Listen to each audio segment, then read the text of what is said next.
Caros ouvintes, bem-vindos novamente ao podcast da Emergência. Hoje o assunto é trauma, mas não é qualquer trauma, é trauma crânioencefálico. E como convidado hoje para tratar deste assunto, nós temos o Dr. Elano. Tudo bem, Elano? Como vai? E aí, Adriel, tudo bem com você? E aí, ouvintes do podcast da Emergência, tudo bem com vocês? Eu sou o Elano Pontes, sou médico pela Universidade Federal do Maranhão e atualmente residente do 5º ano de neurocirurgia do Hospital João 23, que é um dos maiores hospitais de trauma da América Latina.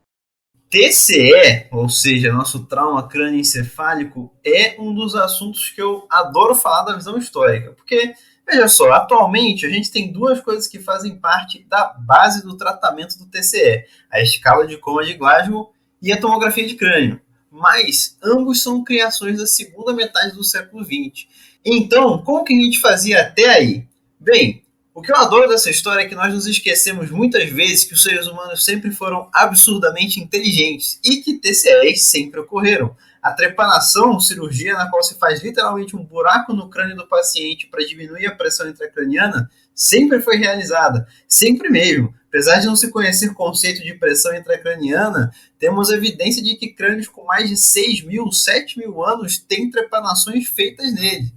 E não só em um lugar como na França, onde tem os crânios mais antigos, mas em todo o mundo. A trepanação era praticada por franceses antigos, egípcios antigos, chineses antigos, até incas, ou seja, estava realmente no globo inteiro. E apesar da higiene médica variar muito antigamente, só no século XIX que começamos a pensar em asepsia e no século XVIII um pouco antes em anestesia, as taxas de sobrevida chegam a ser descritas em até 50% nas trepanações. E o entendimento do TCE também é antigo. O papiro de Adam Smith, que eu considero que é um dos textos médicos mais sensacionais que existem, que data de mais de 3.000 anos, sistematiza vários casos de trauma da cabeça aos pés e conta com 27 casos de TCE, incluindo um no qual há uma descrição de um trauma na região temporal com consequente afasia. Talvez essa seja a primeira descrição de afasia da história. Por muito tempo, a trepanação foi feita somente em casos que havia fraturas associadas, e seu objetivo era remover os fragmentos ósseos que estivessem comprimindo o cérebro. Foi só no século XVIII que a hipertensão intracraniana foi proposta como o problema principal do TCE, e não a fratura em si. Junto a essa proposição, foram feitas várias descobertas anatômicas que a corroboravam, como, por exemplo, a descrição do intervalo lúcido, a dilatação das pupilas e a anisocoria, com o impacto do aumento da pressão sobre o nervo oculomotor, e outros sintomas como alteração visual e confusão mental. Imagine descrever tudo isso 200 anos antes de podermos confirmar esses achados com tomografia ou mesmo medida de pressão intracraniana. Bem, o impacto da tomografia para o TCE você já pode imaginar. Mas no pós-guerra surgiu algo que eu, você e todo mundo usa até hoje, que é a escala de Coma de Glasgow. Veja, até esse período o TCE era visto como sinônimo de morte. Basicamente, quem tivesse um TCE moderado ou grave morria. Mas é aí, quando a medicina intensiva começa a se propagar e se desenvolver, e a mortalidade das doenças antes tidas como fatais começou a diminuir, isso gerou uma mudança na visão do TCE. Então, um grupo de médicos de Glasgow, junto com médicos de outros países, fizeram um estudo multicêntrico para avaliar melhor o TCE e tentar diminuir sua mortalidade. O problema é que falar da gravidade de um TCE era muito subjetivo. Então, um médico em Glasgow falava que o paciente estava obnubilado ou em coma, e um médico nos Estados Unidos não fazia ideia do real estado desse paciente. Poderia estar desde um sono profundo, ligeiramente rebaixado, ou totalmente inconsciente. Daí veio a necessidade de se criar uma escala para definir melhor o que é coma, e todos os médicos passarem a falar a mesma língua. Então, a escala de Coma de Glasgow foi criada em 1974. Em 77 ela é validada para TCE e em 78 ela é validada para coma não traumático, mas que é causado por lesão cerebral, um AVC, por exemplo. Veja bem, ela não é validada para outros tipos de coma, como, por exemplo, um paciente que está em coma por sepse. Ela é validada para lesões cerebrais, traumáticas ou não. Bem, já foi muita história, então vamos à teoria. Elano, me conta uma coisa, como que eu consigo definir a gravidade do TCE do meu paciente? Classicamente, Adriel, a gente pode classificar o TCE em 3 categorias de acordo com o valor da escala de Glasgow do paciente na admissão. O paciente com Glasgow de 13 a 15 é classificado como vítima de um TCE leve. aqueles com valor de 9 a 12 como vítima de um TCE moderado, e aqueles com Glasgow menor ou igual a 8 são classificados como TCE grave. Em 2018, o Serviço de Neurocirurgia de Glasgow publicou a associação da escala de coma de Glasgow com a resposta pupilar, como uma forma de melhorar a previsão do prognóstico desfavorável e mortalidade do paciente vítima de TCE. A escala de coma de Glasgow com resposta pupilar consiste na subtração do número de pupilas não reativas à luz da escala de coma de Glasgow. Dessa forma, se temos um paciente com Glasgow 3, com ambas as pupilas não reativas, ele passa a ser classificado como um ECG, que a gente abrevia a escala de coma de Glasgow P, ECG P1. Um paciente com escala de coma de Glasgow de 4, ou seja, ECG 4 e uma só pupila não reativa, será classificado como ECG P3. Dessa forma, o valor mínimo, que era de 3 na escala de coma de Glasgow, passa a ser de 1 e o máximo de 15. Com essa alteração, foi possível identificar um aumento na mortalidade e do prognóstico desfavorável de pacientes classificados no limite inferior da escala. Ou seja, aqueles pacientes que antes eram classificados como Glasgow 3 tinham uma mortalidade em torno de 51%. Já os agora classificados em ECG-P de 1 têm uma mortalidade em torno de 70%. E antes também era possível observar um paradoxo do paciente com Glasgow 4 tinha uma mortalidade maior do que o paciente com Glasgow 3. E com essa nova classificação, com essa adaptação da escala de coma de Glasgow, isso foi corrigido. Entretanto, em diversas situações, teremos condições que prejudicam a avaliação da escala de coma de Glasgow, como pacientes intubados, sedados ou até com lesões faciais extensas. Por conta disso, nas últimas décadas foram desenvolvidas escalas para classificar pacientes vítimas de TCE de acordo com achados tomográficos, que são as classificações de Marshall, que foi descrita em 1992, e a classificação de Rotterdam, que foi descrita em 2016. Embora a classificação de Marshall seja mais antiga, ela ainda é a mais utilizada, e ela consiste na análise de 3 parâmetros na tomografia de crânio, que são a presença de lesões expansivas hiperdensas, ou de densidade mista, no caso hematomas, o apagamento das cisternas da base e o desvio de linha média. Ou seja, nós temos na prática realmente 2 fatores, que são a presença de hematomas e o edema, que pode ser dividido no apagamento das cisternas da base e no desvio da linha média. De acordo com a combinação desses parâmetros, um paciente pode ser classificado de Marshall 1 a Marshall 6. Muito bom, então, Elana. Isso que você falou aí da escala de coma de Glasgow com a reação da pupila, né, o ECG-P, ele é bem interessante e eu já vou colocar na minha prática médica do dia a dia. Mas então vamos lá. Vamos dizer que eu estou realizando atendimento de uma vítima um atendimento inicial de uma vítima de TCE. O que eu devo me atentar nessa vítima? É importante lembrar, Adriel, que a maioria dos pacientes vítimas de TCE são politraumatizados. Portanto, eles precisam ser avaliados de acordo com os protocolos do PH-TLS e do ATLS. Após a avaliação das vias aéreas, ventilação e do estado hemodinâmico, aí sim o paciente deve ser avaliado de acordo com a escala de coma de Glasgow e resposta pupilar. É importante que o registro dessas 2 variáveis seja feito de forma separada, mesmo quando utilizado a escala de coma de Glasgow P. Ou seja, a gente registra escala de coma de Glasgow P, 4. Escala de coma de Glasgow registra abertura ocular, resposta verbal, resposta motora e a resposta pupilar. Além disso, é importante atentar para sinais de hipertensão intracraniana, como hipertensão arterial, a bradicardia e alterações de padrão respiratório. Devemos lembrar de tomar alguns cuidados na avaliação inicial do paciente vítima de TCE, como elevar a cabeceira 30 graus assim que o paciente for removido da prancha longa e atentar para o quão apertado está o colar cervical de pacientes com lesões cervicais. Ambas as medidas contribuem para a melhora do retorno venoso e redução da pressão intracraniana. Também é importante reforçar que o TCE não é uma condição estática. Todo paciente vítima de TCE necessita de um período de observação e reavaliações periódicas de nível de consciência, resposta pupilar e presença de déficits neurológicos focais. Em caso de perda de 2 ou mais pontos no valor da escala de coma de Glasgow inicial ou da presença de um novo déficit focal, uma nova TC de crânio deve ser realizada, e a conduta vai ser tomada de acordo com a alteração identificada na tomografia. Aqui eu quero pontuar duas coisas que eu acho que são essenciais, né? A questão do colar, muito apertado, que é uma coisa que assim muita gente deixa passar, coloca o colar de qualquer jeito, acaba deixando bem apertado para o paciente não ter nenhuma mobilidade cervical mesmo, mas a gente tem que lembrar que isso pode gerar uma diminuição do retorno venoso e acabar aumentando a pressão intracraniana. E a outra coisa que é muito importante, né, às vezes você está já recebendo um paciente que vem do SAMU entubado com TCE, sempre é importante lembrar de olhar a pupila e deixar isso registrado, porque é um parâmetro que você vai ter, né? Você esquece de olhar a pupila em um primeiro momento, depois você olha e está anisocórico ou teve qualquer alteração.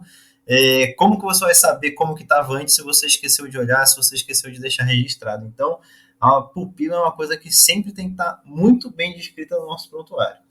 Mas então, vamos seguindo. O paciente com TCE, ele precisa de um controle bem fino do estado hemodinâmico, pois muita hipertensão pode levar a sangramento e hipotensão pode levar a hipoperfusão. Hipotensão, a gente já tem uma ideia de como lidar. Expansão volêmica, uso de drogas vasoativas. Mas e a hipertensão, no caso do TCE? Como que eu manejo isso, Elano? Nas últimas décadas, foram publicados alguns estudos demonstrando aumento da mortalidade em pacientes vítimas de TCE com uma pressão arterial sistólica maior do que 160 milímetros de mercúrio. Entretanto, de acordo com a última diretriz da Brain Trauma Foundation, que é de 2017, não existe recomendação formal para o tratamento da hipertensão arterial em pacientes vítimas de TCE, pois sabemos que a hipertensão ela pode ser um mecanismo para manter a perfusão cerebral em pacientes com hipertensão intracraniana, ou pode ser resultado de uma pseudoanalgesia inadequada em pacientes com monitorização de pressão intracraniana. Dessa forma, antes de utilizar medicações vasoativas para controlar a pressão, podemos lançar mão de medicações como opioides, para garantir que nosso paciente tenha uma analgesia adequada, e sedativos, como o Propofol, que reduzem o metabolismo cerebral, o consumo de oxigênio, a pressão intracraniana e ainda possuem uma depuração rápida, permitindo que assim que você precisar acordar aquele paciente para ter um exame neurológico e ver realmente como é que está aquele paciente, um parâmetro neurológico, ele vai acordar rápido. Antigamente, acreditava-se que a pressão de perfusão cerebral acima de 70 milímetros de mercúrio seria o ideal para pacientes vítimas de TCE grave, e por isso tolerava-se níveis pressóricos mais altos. Hoje, sabemos que esses níveis pressóricos estão associados à ocorrência da síndrome do desconforto respiratório agudo e a desfechos desfavoráveis. Portanto, a Brain Trauma Foundation, em sua última diretriz, orienta que a pressão de perfusão cerebral seja mantida em uma faixa entre 60 e 70 milímetros de mercúrio. Ou seja, não precisamos tolerar níveis pressóricos tão altos. Perfeito. Mais duas coisinhas aqui que eu gosto de pontuar também. A primeira é que aqui a gente está falando de pressão de perfusão cerebral, não estamos falando de pressão arterial média. E a outra coisa importante não é porque o seu paciente que chega para você com um TCE, que ele está rebaixado, ele está obnubilado, ele não está conseguindo reagir direito, não significa que ele não sente dor. Então, às vezes a hipertensão dele pode ser justamente por dor, e é importante a gente lembrar de fazer a analgesia nesses pacientes. Então vamos lá. Além de eu ter que fazer um controle muito bom e fino da pressão, a gente tem que manter um controle de glicemia e um controle de temperatura também, não é isso? Exatamente.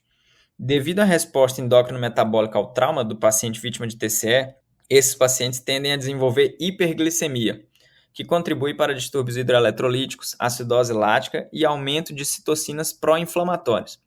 Embora as diretrizes da Brain Trauma Foundation ainda não recomendem uma faixa de glicemia, a gente encontra na última década alguns estudos publicados que mostram que glicemia ali na primeira semana maior do que 200 mg por decilitro está associada a uma maior mortalidade no paciente com TCE.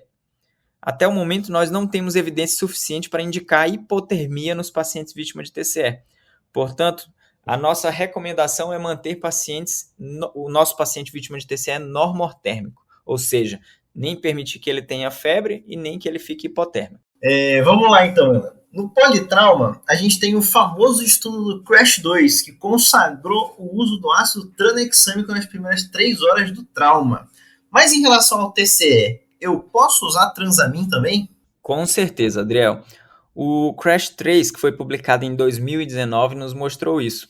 O estudo evidencia uma redução significativa da mortalidade em pacientes com TCE leve e moderado. Porém, não houve redução significativa da mortalidade em pacientes vítimas de TCE grave. Na própria discussão do estudo, os autores relatam que isso se deve ao fato de a maior parte dos pacientes vítimas de TCE grave já apresentarem sangramentos extensos ou outras condições graves que não se beneficiam do uso do Transamin. Nos pacientes com TCE leve e moderado, o uso do Transamin dificulta o aumento de sangramentos intracranianos e, consequentemente, reduz a mortalidade. Porém, o maior benefício desse estudo é estabelecer a segurança do uso do Transamin em pacientes vítimas de TCE. Antes da publicação desse estudo, o TCE isolado era fator de exclusão para o uso do ácido tranexâmico. O CRASH-3 mostrou que a ocorrência de trombose venosa profunda, tromboembolismo pulmonar, infarto ou AVE foram similares em usuários de Transamin e no grupo controle.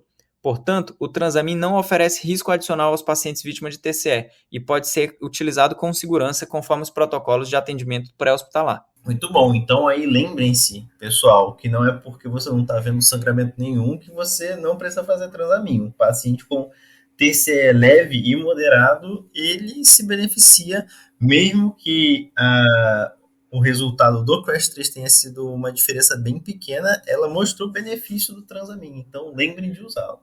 Mas vamos lá, então. Meu paciente com TCE, ele vai necessitar de uma tomografia de crânio assim que ele estiver estável e puder realizar o exame para a gente ver se tem alguma indicação cirúrgica. Vamos supor que a gente tem um paciente com TCE grave, entubado, está instável no momento para ir para uma cirurgia. E a gente está tentando corrigir isso. Nosso maior inimigo aqui, como dito na parte histórica, é a pressão intracraniana. Como que eu vejo os sinais que podem aparecer nesse paciente com hipertensão intracraniana de que ela está se agravando?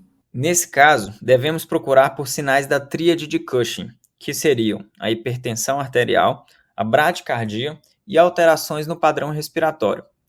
Estes sinais nos sugerem o esgotamento dos mecanismos de compensação do aumento da pressão intracraniana. Em caso de herniação iminente, veremos também alterações na função do nervo oculomotor. Como as fibras responsáveis pela inervação parasimpática da pupila localizam-se na superfície do nervo, a anisocoria com midríase ipsilateral é a primeira alteração observada.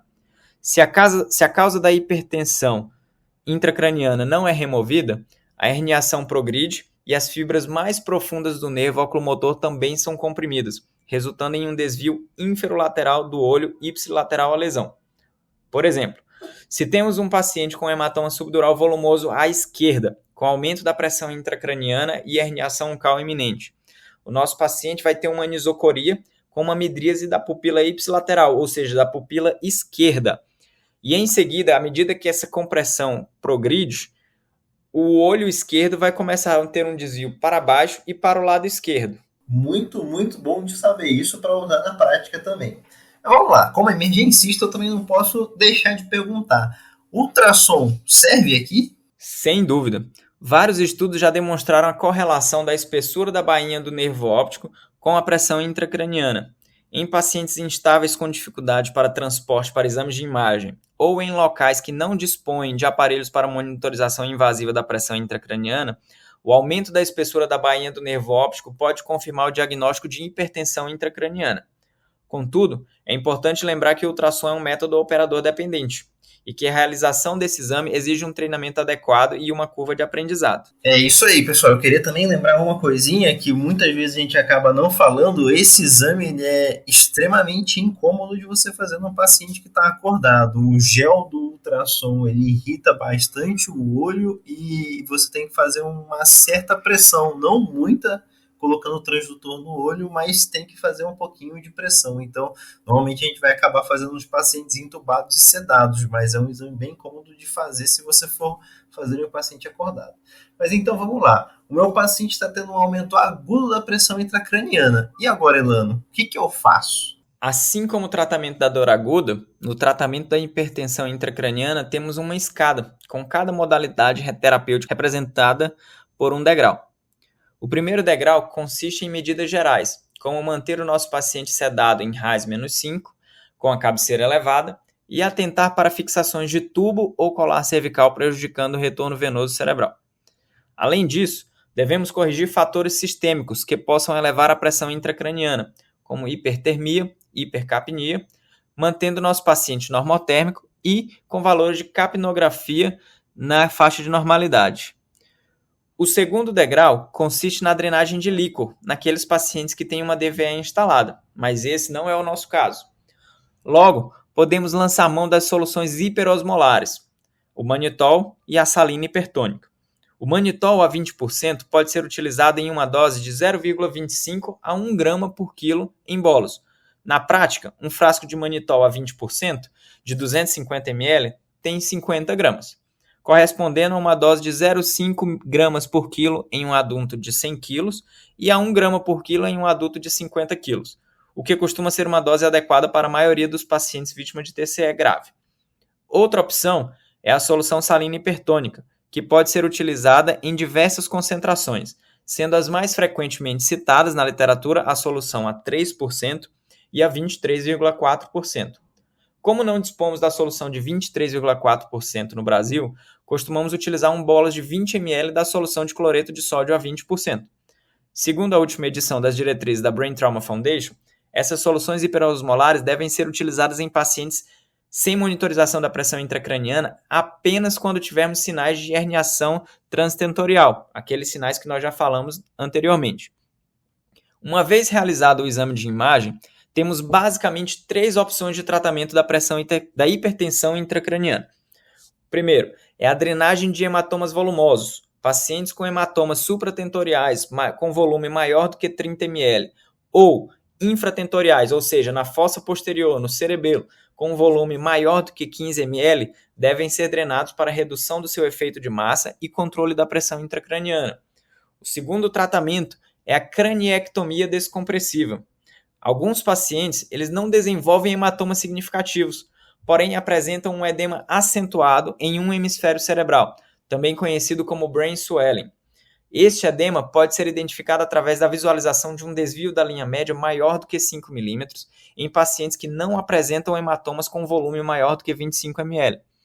O tratamento consiste em uma craniectomia, ou seja, a retirada do osso fronto-temporo-parietal no lado acometido, retirando a característica de caixa fechada do crânio e criando espaço para o cérebro edemaciado se acomodar. Guardamos o osso retirado em uma bolsa subcutânea que é confeccionada na parede abdominal e retornamos esse osso de volta para o local após a regressão desse edema cerebral. A terceira opção de tratamento da hipertensão intracraniana pode não ser nenhuma das duas anteriores, pode ser apenas a monitorização invasiva da pressão intracraniana e o tratamento da hipertensão com medidas clínicas, com tratamento conservador. Em alguns casos, o paciente apresenta hipertensão intracraniana devido a um edema difuso nos 2 hemisférios cerebrais. Esses casos podem ser identificados através do apagamento das cisternas perimesencefálicas, sem desvio de linha média ou com um desvio menor do que 5 mm. Nesses casos, implantamos um catéter para monitorização da pressão intracraniana ou uma derivação ventricular externa e encaminhamos o paciente ao CTI para o controle da pressão intracraniana com medidas clínicas. Uma craniectomia é realizada apenas quando a hipertensão intracraniana é refratária às medidas clínicas. Elano, muito boa a sua explicação. Agora, se me permite, eu vou te fazer uma pergunta que não está no roteiro, mas é uma pergunta rápida e simples, acho que você vai ter dificuldade de me responder. Muitas vezes, quando a gente é ensinado as medidas que a gente pode fazer para a hipertensão intracraniana, a gente aprende, né, a fazer essa hiperventilação para tentar chegar numa hipocapnia, né, chegar numa P de CO2 na gasometria nos limites inferiores, né? Só que aí acaba acontecendo um pouco de um desentendimento que eu queria que você deixasse bem claro aqui. Paciente com TCE não é igual a hiperventilar, não é isso? Um paciente com aumento da pressão intracraniana, ou seja, com uma hipertensão craniana, é que eu tenho que hiperventilar e é uma medida ponte, não é isso? Você consegue falar um pouquinho mais? Adriel, segundo a última diretriz da Brain Trauma Foundation, a hiperventilação, naquela escada que a gente falou, está nos últimos degraus. Ela, como você falou, é uma medida ponte, apenas quando nós já temos outras medidas para o tratamento da da hipertensão intracraniana, que ainda não podem ser realizadas por questão de logística. Mas o ideal, o recomendado é que essa hiperventilação seja feita por um prazo mínimo possível e em pacientes que tenham sinais de herniação iminente. Por quê? Nesses pacientes, o que ocorre é, com a hiperventilação, a gente acaba prejudicando, acaba causando uma vasoconstrição cerebral, prejudicando ainda mais o fluxo sanguíneo para o parênquima cerebral, que já está lesado, que já está sofrendo por um trauma prévio, e aumenta ainda mais o risco de causarmos uma lesão secundária no nosso paciente, que é tudo que nós não queremos no momento. Então, dessa forma, a gente só parte para a hiperventilação realmente por um prazo limitado e logo antes de outras medidas para o tratamento definitivo da hipertensão intracraniana. Muito bom, muito bom. Elano, então deixa eu só resumir aqui, porque eu acho que você ajudou e vai ajudar muita gente a lidar com o atendimento inicial do TCE. Então lembrar, gente, chegou um TCE, não tem que sair correndo. Lembra de ver e deixar registrado sempre as pupilas, não deixar o colar cervical muito apertado. E lembrando que o paciente está piorando, está ficando hipertenso, está ficando bradicárdico, que normalmente não é comum, com alteração de padrão respiratório, esse paciente aí pode estar ocorrendo um aumento da pressão intracraniana e não é também para sair correndo para tomo e para chamar o neurocirurgião. Calma, respira, você tem coisas à sua disposição para fazer. Lembrar de fazer uma boa analgesia, lembrar de manter o controle glicêmico e o controle da normotermia, lembrar que você tem dispositivos como o manitol, que como o Elano bem explicou, um frasco de 250 vai servir tanto para paciente com 50 quilos como 100 quilos. As soluções salinas hipertônicas que a gente pode fazer também. A hiperventilação que a gente acabou de conversar. Então, tenham calma, tem muita coisa que pode ser feito. E depois de tudo estabilizado, aí a gente pode pensar na tomografia, pode pensar em chamar o neurocirurgião. Enfim, Elano, eu queria te agradecer muito pela sua disponibilidade, pela sua ajuda nesse assunto que agora já parece mais não ser tão difícil, mas que ainda assusta muita gente. Muito obrigado mesmo. Eu que agradeço, Adriel. É uma honra participar desse podcast. Qualquer coisa que precisar, pode contar com a gente, tá? Não sei se eu posso fazer um jabá aqui, mas falar do Instagram que a gente está criando agora para falar sobre neurotrauma, para quem tiver interesse no Instagram ou em aprender mais sobre neurotrauma, é o smart.neuro, o @. Eu criei junto com outros 2 colegas da residência, com um neurocirurgião e outro residente, para falar justamente, tentar passar o neurotrauma de uma forma mais clara, para tentar fazer isso mais fácil para todos, né? Não só para neurocirurgiões, mas para médicos, acadêmicos e outros profissionais de saúde. Quem quiser seguir lá pode ficar à vontade e sempre que precisar pode contar com a gente aqui.